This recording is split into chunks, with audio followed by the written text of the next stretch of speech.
Magandang araw mga kaibigan.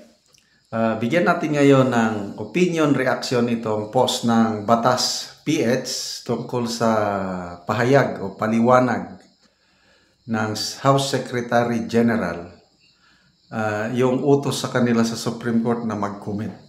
Ang daming pinaka-comment, 10 points ata. Ang isang matindi dito is bakit pinatagal ng House Secretary General yung 3 impeachment complaint bago niya i-refer sa Speaker of the House? Bakit hindi sinunod yung rules of impeachment ng Kamara na immediately referred? Hindi nila ginawa, pinatulog.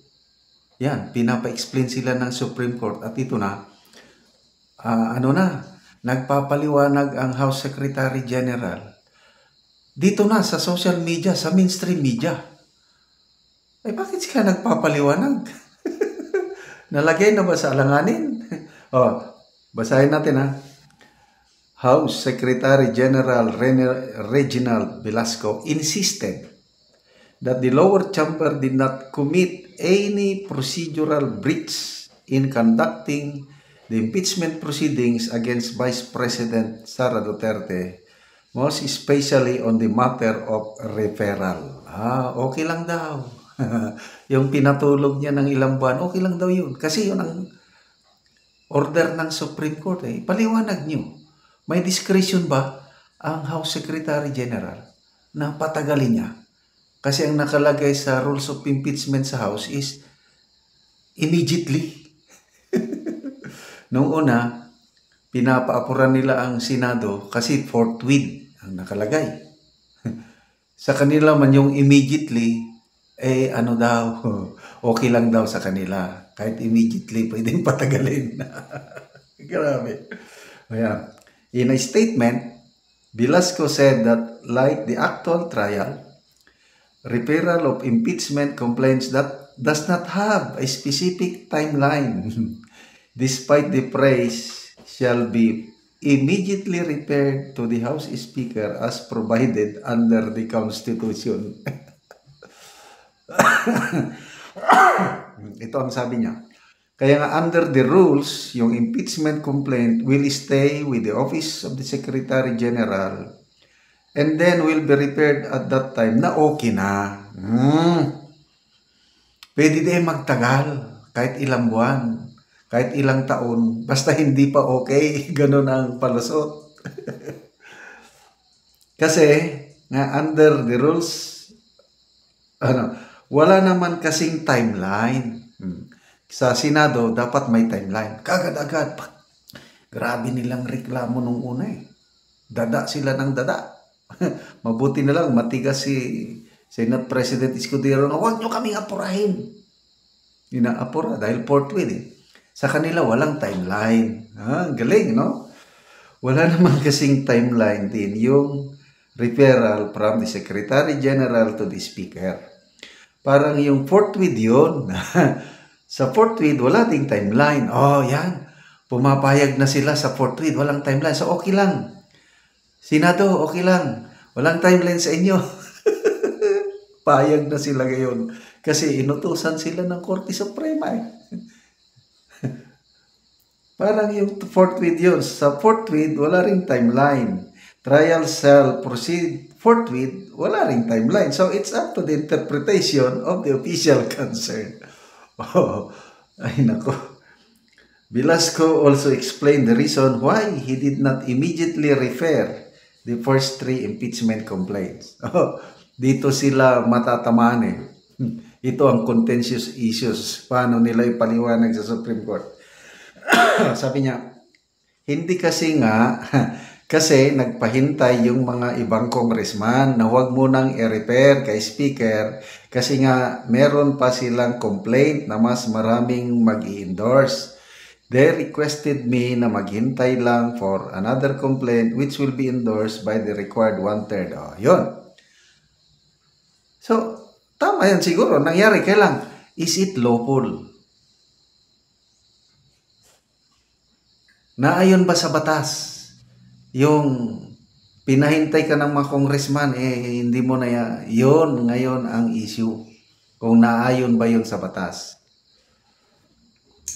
This comes after the Supreme Court ordered the House to file a comment on whether, ito na, the Secretary General possesses discretion and authority on when to transmit to the House Speaker the impeachment complaint. Yan ang nasaan? Sino ang nagbigay ng discretion or authority sa House Secretary General na i-delay hanggang sa gusto niya? Ang authority ba ng dahil lang sa request ng mga congressman? Ay nako, kung yan ang irarason nyo sa Supreme Court, I don't know. Kasi, very clear sa Constitution, shall be immediately referred. Constitution na yun eh. So, pwede bang sa walang bahala mo yung nakalagay sa Constitution dahil lang sa request ng mga congressman na hintayin?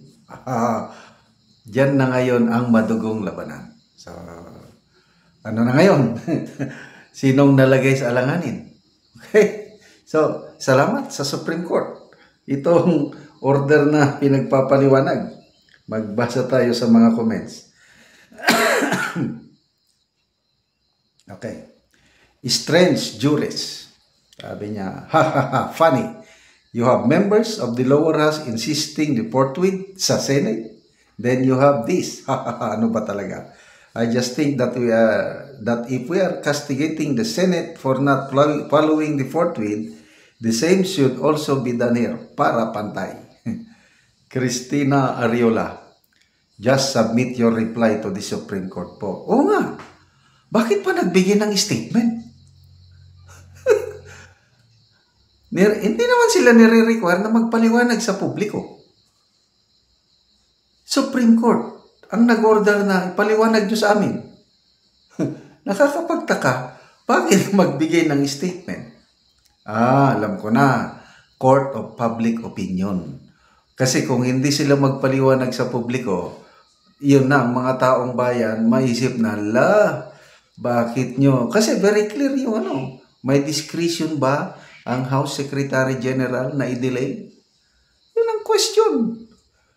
Kaya inunahan na nila magpaliwanag sa publiko. So, nasa atin na kung ano na ba ito, tatanggapin ba yung paliwanag? Wala rin, depende ngayon sa Supreme Court.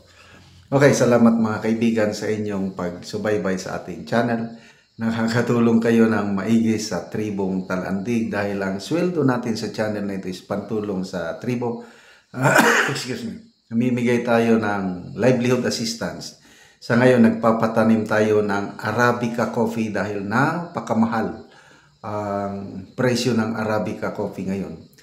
Kahapon, binisita ko yung coffee plantation, isang coffee plantation sa Bukidnon. Napakaganda ang tanim na Arabica coffee sa Bukidnon. Panoorin nyo ang video na ito.